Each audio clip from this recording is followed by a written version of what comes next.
All right, today we're going to do some more proactive maintenance on my car. It's a 2007 Audi A8 D3, 4.2 liter V8, BVJ engine. And what we're gonna do is replace the fuel filter. Recommendation is to do that every couple of years. I've had the car a little longer than that, so let's get started. First thing we're gonna do is put the car in lift mode if you haven't already. And then we go to setup, and we're going to go to vehicle jack mode and turn that on. That'll keep the lift at the highest setting. Let's also put the car parking brake on. Next thing we're going to do is we're going to jack the car up on the passenger side, and the fuel filter should be somewhere right under here, inside, underneath. So let's jack the car up. Okay, we got the car jacked up. Let's get on the roller. Let's take a look at what we see underneath.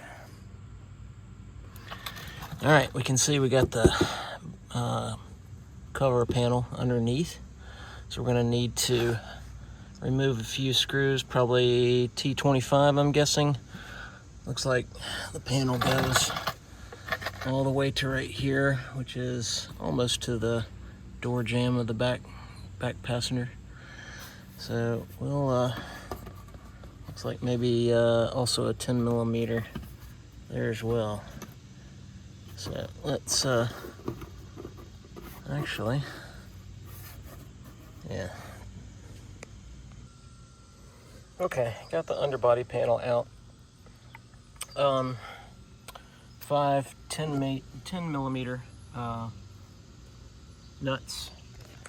A couple of these little plastic grommets. These just twist right off. Little flathead screwdriver. This is, that's what you see from underneath, and you just pry those off. And then I did take one T25 screw off to allow me to get this section out as well. So underneath here, we can now see the fuel filter that we're going to replace.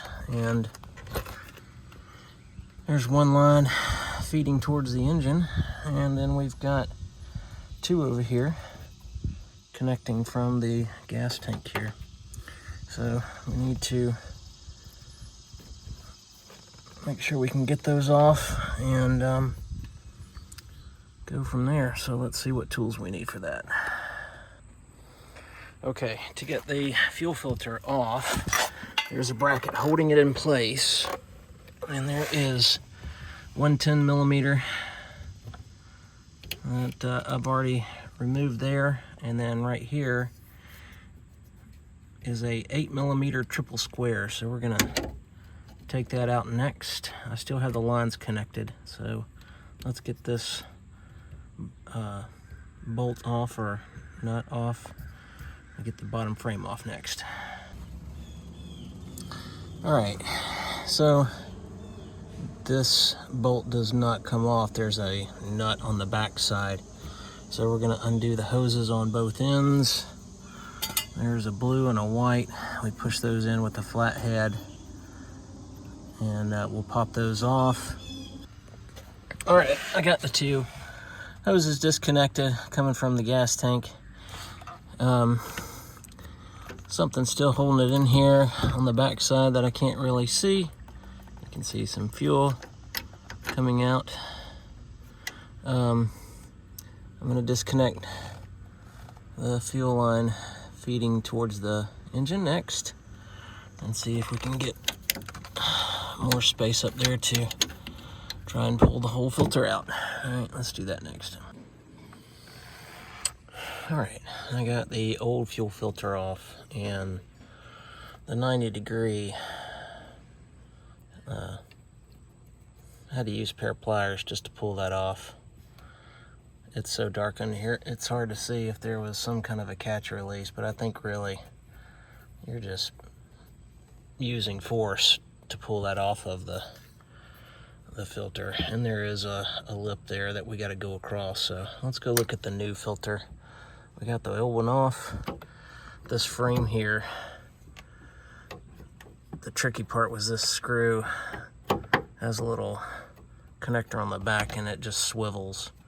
So I literally had to put leverage on this way to get this bolt. Where'd it go? This was the triple square bolt out, and it was just spinning on the back side here. So once I got some leverage, then it came all the way out, and then the bracket opened up, and then the fuel filter popped out. I guess it's possible you could probably just loosen up, slide the filter this way, and then you don't have to undo that. I think that's probably what was meant. All right, old filter here on the left, replacement filter here on the right, ordered from FCP Euro. I'll put the link in the description. Man filter. Same connections. And the arrows do matter. So this connects to the back side of the gas tank. This connects towards the front end of the engine. So let's reverse the process. We'll start with the engine connector first. Then we'll get the back end connectors and get her into place. One more thing. So when we get back under the car, you've got a blue and a white connector line. The blue's going on the center connector here, and the white's going on the outer one. One other tip I'm going to share, mark the fuel filter. So if we need to change it every 2 years, I think is the recommended guidance. I put the month and the year on there so that we know if somebody else is in there and looking at it, they'll know how old this one is.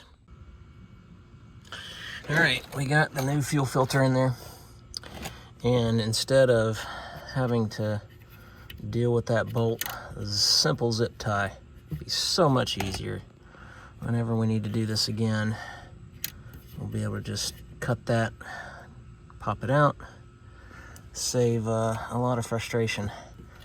By the way, pushing these back in, they all snap into place, both the front and the back. Again, blue in the center, white on the outside.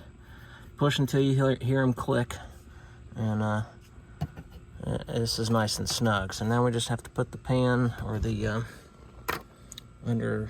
underbody panel back on, and we'll be done. All right, we got everything buttoned back up. We'll crank it up and take it for a test drive. Hope you found this video helpful. If you did, like and subscribe, and good luck with your car.